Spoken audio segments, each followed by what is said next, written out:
Obviously, she is a princess, but she's quite a tomboy. She loves climbing trees and she's very much an adventurer. Queen Camilla reportedly got upset when she saw Princess Charlotte wearing Princess Diana's old tiara. The royal family dramas are always complicated, especially when it comes to the late Princess Diana. Sources say Camilla doesn't think Charlotte should get the tiara yet because she's still so young. However, most people think Camilla's real issue is that the jewelry reminds everyone of Diana. Why does Diana still have such an impact on the royal family? And why is Charlotte caught in the middle of the royal tension? Join us as we dig into the growing tensions within the walls of Buckingham Palace. A grand heirloom for a young princess. Princess Charlotte is set to inherit her grandmother Diana's Spencer tiara, the famous headpiece Diana wore when she married Charles. While the tiara belongs to Diana's family, not the royal collection, some sources say Camilla isn't happy about Charlotte getting it. The Spencer tiara has been in Diana's family for years and was her choice for her wedding in 1981. Currently, Diana's brother Earl Spencer keeps the tiara safe at the family estate. Though Charlotte is still young, the family plans to give her this meaningful piece of her grandmother's history when she's older. The decision makes sense since Charlotte is Diana's only granddaughter, but it has reportedly caused some disagreement within royal circles. The piece was made by Gerard in 1930, using gems that belonged to the Spencer family. Before Diana wore it at her wedding, her sisters Sarah and Jane also wore it when they got married.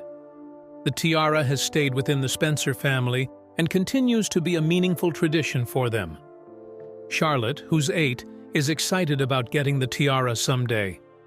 Someone close to the family says she knows about her grandmother Diana and has seen photos of her wearing it.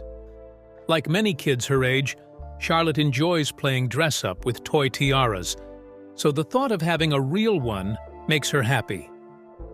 While the family seems happy about Charlotte getting the tiara, not everyone shares their excitement. Camilla's concerns over tiara plans. Not everyone is thrilled about Charlotte getting the tiara. Reports say Camilla isn't fully on board with the plan. Insiders report that she thinks the Spencer tiara should stay with Diana's family or be shared among other younger family members.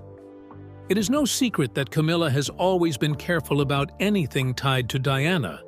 However, she has a strong opinion about this particular jewelry and feels left out of the decision-making process. Most people seem to think that Camilla would avoid anything connected to Diana. And this is because the whole Diana-Charles-Camilla situation was messy. However, people were surprised when Camilla wore some of Diana's old jewelry in public. Add that to what's happening now with Charlotte inheriting and wearing Diana's tiara, one can see why things are tense. It's kind of a double standard that Camilla can wear Diana's jewelry, but when Diana's granddaughter wants to wear it, there's a problem. But many find Camilla's objection surprising, given her extensive collection of jewels, including the recent iconic piece that belongs to the late princess that she was photographed wearing. The double standard. Back in January 2022, Camilla started a controversy by wearing Diana's old necklace as a brooch. Pretty bold move, considering their history. What got people talking was that this wasn't just any random piece of jewelry. Some of Camilla's collection includes jewelry Charles gave her during their affair, plus pieces Diana used to wear.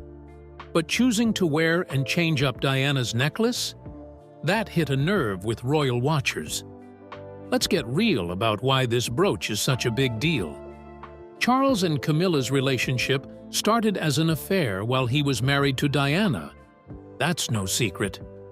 Even though Charles and Camilla have been together for years now, and Diana's gone, plenty of Diana's fans still give Camilla a hard time.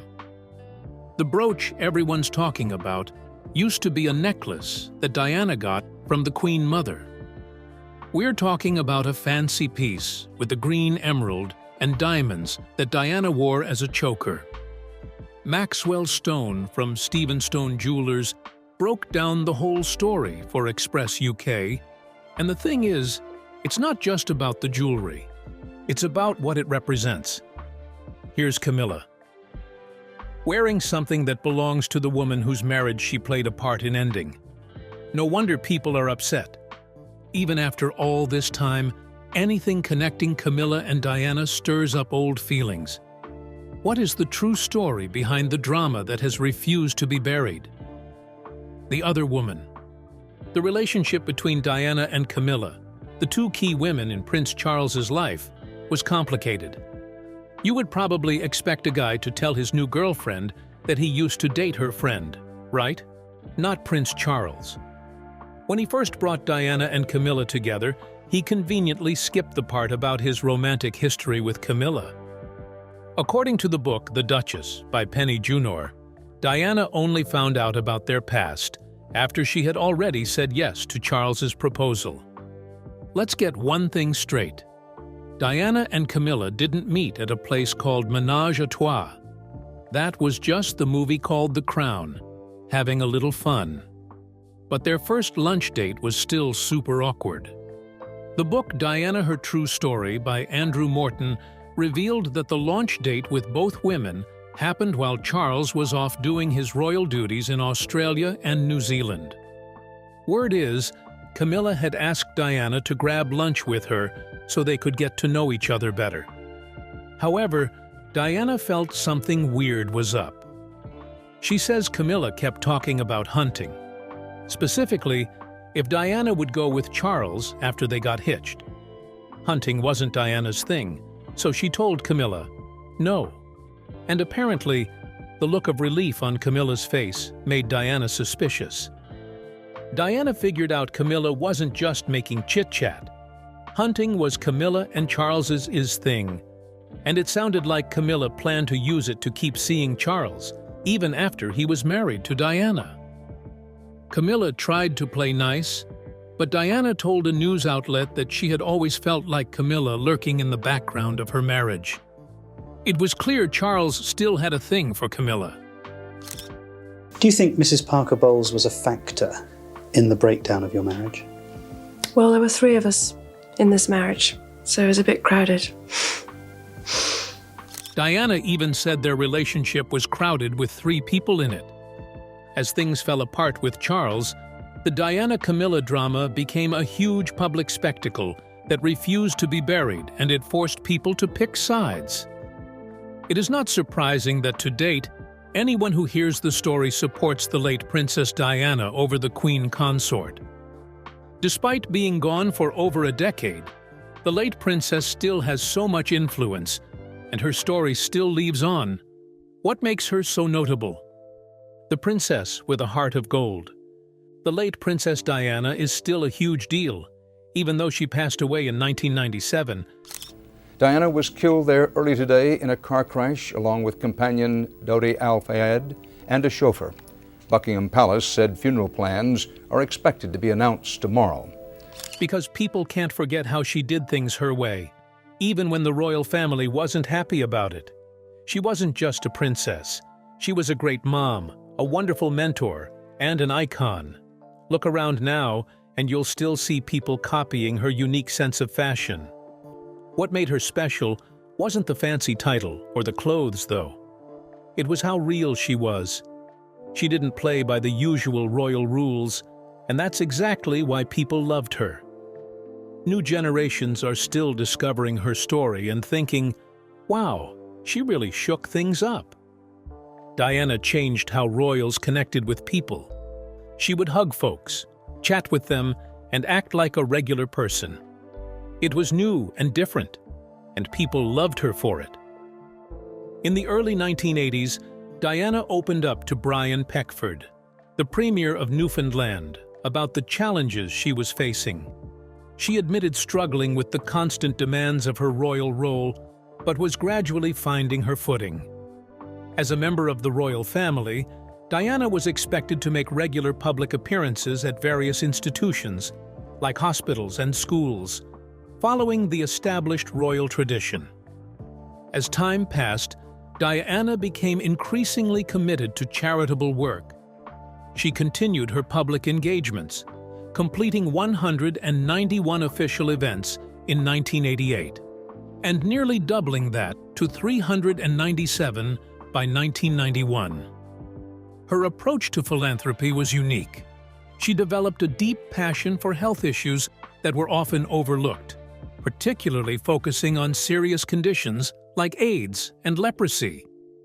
Her impact was so huge that Stephen Lee, who led the UK Institute of Charity Fundraising Managers, went so far as to suggest that Diana might have been the most significant charitable figure of the entire 20th century.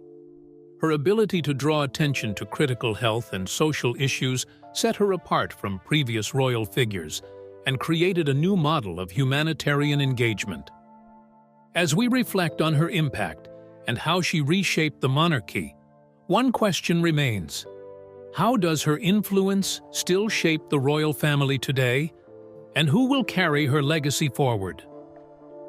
The royal rebel who changed the monarchy forever.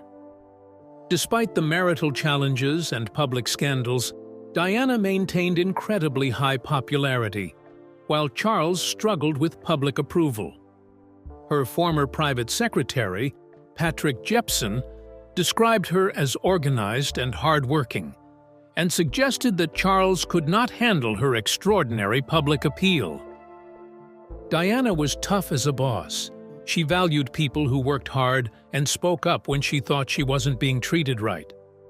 Her mom said she was loving, but could be moody sometimes. Above all, Diana was really focused on being a good parent. You can see a lot of her personality in how William and Harry turned out.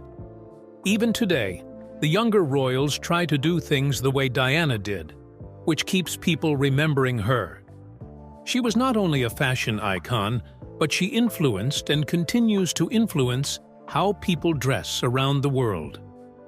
In 2012, Time magazine named her one of their top fashion icons ever. When she wore something, people rushed to buy it. Take 1980, for instance, when she wore hunter rain boots at Balmoral. The company could barely keep up with all the orders that came in right after. Time magazine recognized her influence by including her in their all-time 100 fashion icons list in 2012.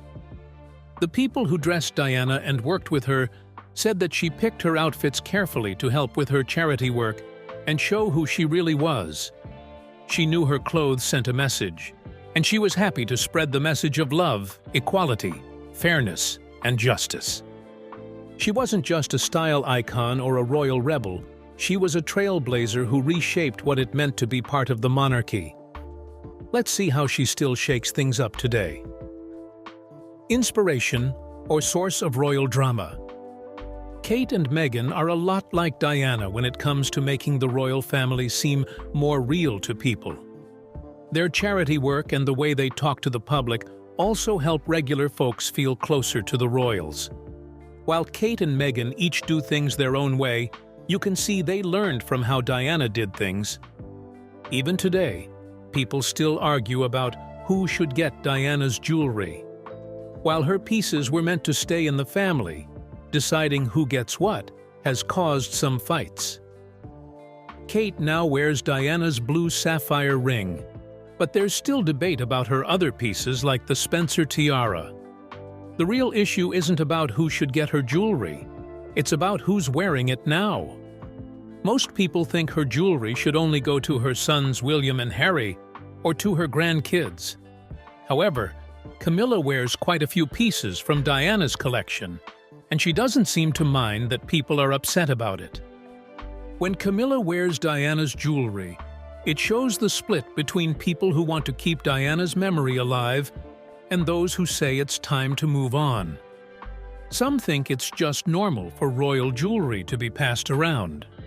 Others see it as another sign that the family still can't handle Diana's legacy the right way. While Diana's legacy is being respected by some and walked over by others, there's a bigger issue brewing. What controversy is lurking beneath the surface of the palace walls? Crowns, conflicts, and controversy. There is an interesting story about why Kate couldn't wear Diana's wedding tiara in 2011. We have established that the Spencer tiara wasn't a royal piece. It belonged to Diana's family.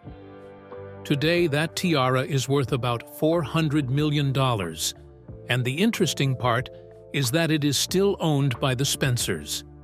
They made it clear that Kate couldn't use it, even though she was marrying Diana's son.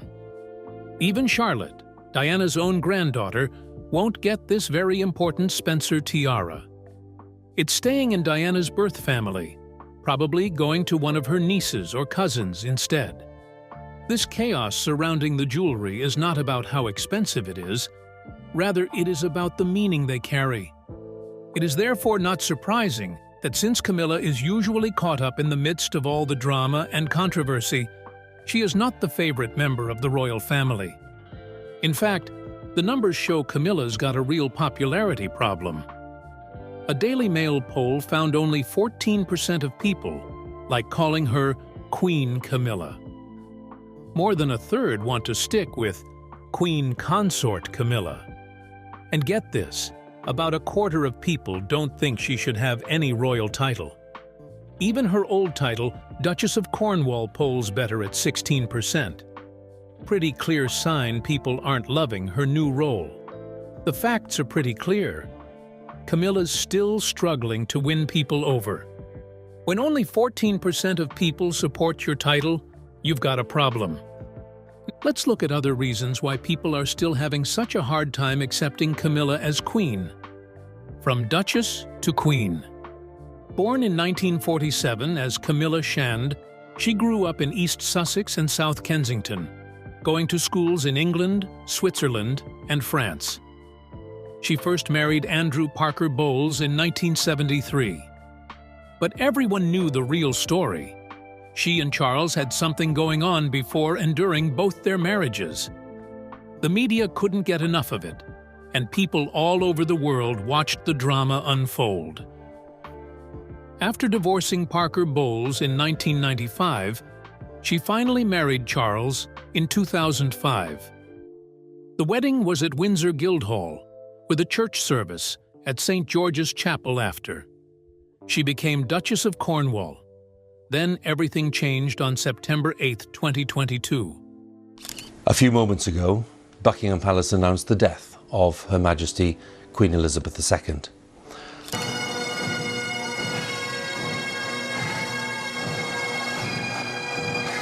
When Queen Elizabeth died, Charles became king, and Camilla became Queen Consort. They had their big coronation at Westminster Abbey on May 6, 2023. Since 1994, Camilla's been doing real work. She's made osteoporosis awareness her big cause and gotten awards for it. She's also tackled serious issues like assault and abuse, helping people learn to read, animal rights, and poverty. As queen, she goes to public events representing the monarchy. She's a patron of lots of charities.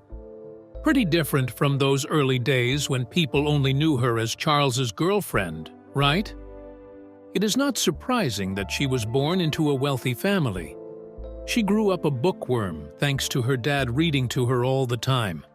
She had dogs and cats and spent her days riding horses, winning ribbons at local competitions.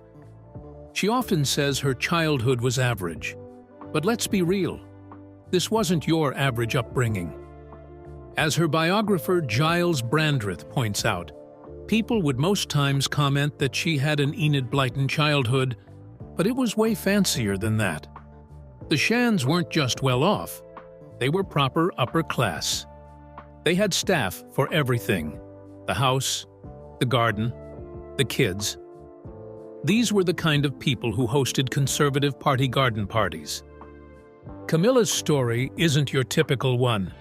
She grew up rich and then became famous as the other woman. How did someone most people didn't like end up becoming a queen? The unpopular path to the crown. Let's set the record straight about how Charles and Camilla first met. It was mid-1971. They first met at their friend Lucia Santa Cruz's place and hit it off immediately. Shortly after this, they started hanging out, first as friends, then as more. Everyone in their social group knew they were dating. Things got serious enough that Charles went to meet her family in Plumpton, and she met some of his relatives too. Most royal experts agreed Charles wouldn't have gotten permission to marry Camilla back then. His own cousin, Patricia Knatchbull, said palace officials didn't think Camilla was right for the role. Looking back in 2005, she said Charles and Camilla were perfect for each other. But at the time, no way it could happen. On February 10, 2005, Charles and Camilla announced they were getting married. He gave her quite a ring, a big square diamond with 3 smaller diamonds on each side. Here's where it gets tricky. Charles would be head of the Church of England one day, so marrying someone divorced was controversial. But they got the green light from everyone that mattered: the Queen, the government, and the Church. Queen Elizabeth didn't waste time showing everyone Camilla was in. Within 2 years, she'd given her the Greville tiara, the Queen Mother's old one. She also gave her the Royal Family Order. That was Elizabeth's way of saying Camilla's one of us now. Pretty big deal for someone the palace wouldn't let Charles marry back in the day.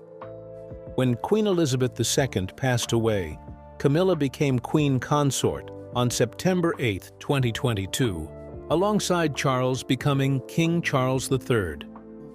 In his first speech to the nation, Charles spoke warmly about Camilla, praising her and talking about her commitment to her royal duties.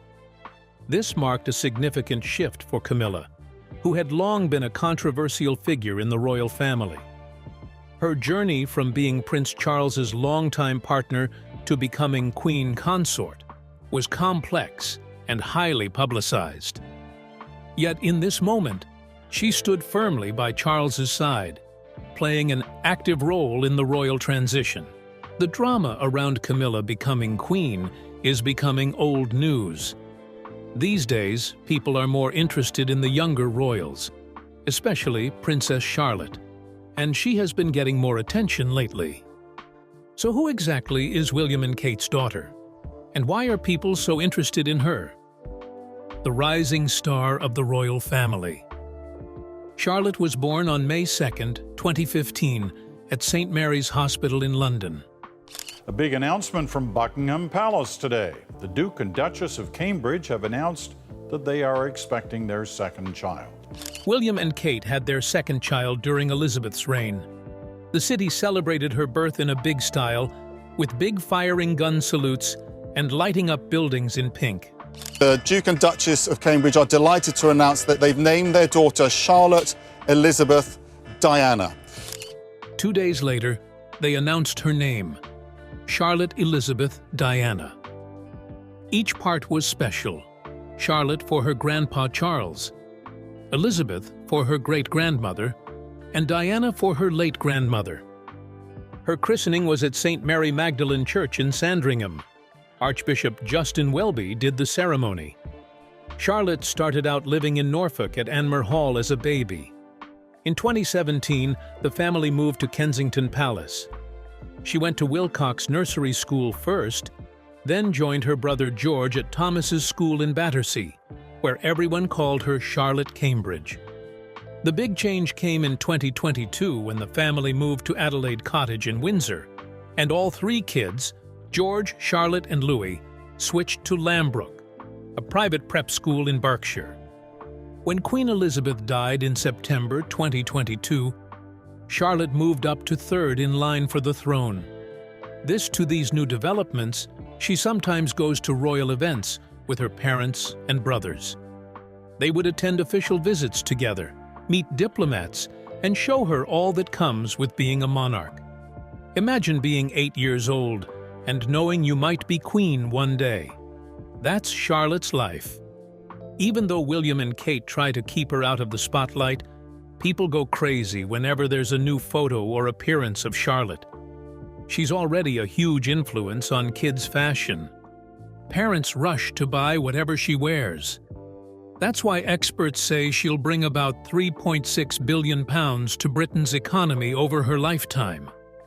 Pretty wild that an 8-year-old can have that much impact on shopping. Right?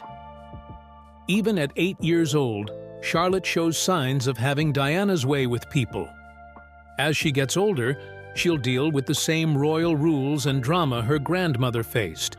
You can see it now with all the fuss over the tiara. But Charlotte seems ready to handle it. That's what makes watching her grow up so interesting. She's writing her chapter in the royal story, but doing it her grandmother's way. What do you think about all this royal family drama? Will Charlotte get the tiara in the end? And can Camilla and William ever get past their issues over Diana's memory? Share your thoughts with us in the comment section. Remember to like, share, and subscribe for more. Also, click the next video showing on your screen. You will enjoy it.